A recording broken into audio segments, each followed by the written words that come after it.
Հանրապետության տարբեր տարածքներում հրդեհի եւ խոտածածկ տարածքների այրման տարբեր դեպքեր են արձանագրվում։ Գոգարան գյուղի վարչական տարածքում մի քանի օր է, ինչ խոտածածկ տարածքներ են այրվում աստիճանաբար ընդգրկելով ավելի մեծ գոտիներ։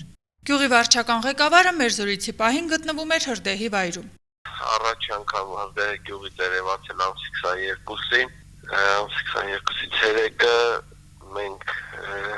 գյուղի բնակիչներից 2 հոգու հետ բարձրացել ենք հրդեհի վայր, մեր վարչական տարածքի չի սկսվել հրդեհը, ավելի շատ Շիրակի ցևից ու Ասարի կողմից։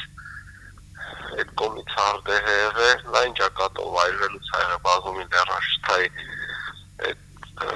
գագաթի հատվածը ամբողջությամբ, էլեկտրական ծառայությունը դեպի Սարի վարչական տարածք Շենավանի այդ բաշունքի վրա է եղել, մեզ վնասվորից է գյուղին,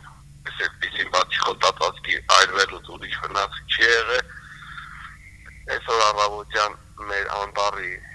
անտառածած տարածքի մոտիկանալու ժամանակ մեր գյուղի երիտասարդները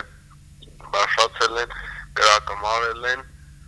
մեր վարչական տարածքը այս պահին այրող որևիցե օջախ չկա,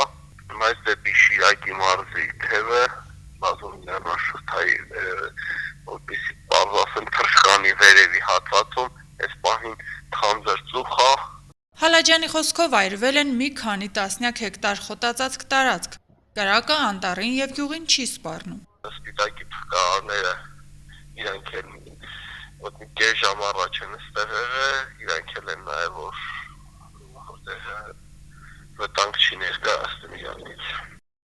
Ինչը հնարավոր էր այրվել է արդեն խոտածածկ տարածք, մնացած տարածքները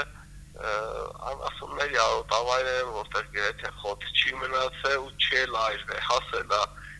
այրվող մասը հասել է այդտեղ ու կանգնել է, չի դեպի գյուղի մոտ այքը։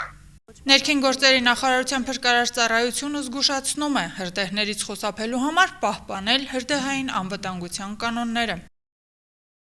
Աշխեն Սուքիասյան, Թղթապանակ։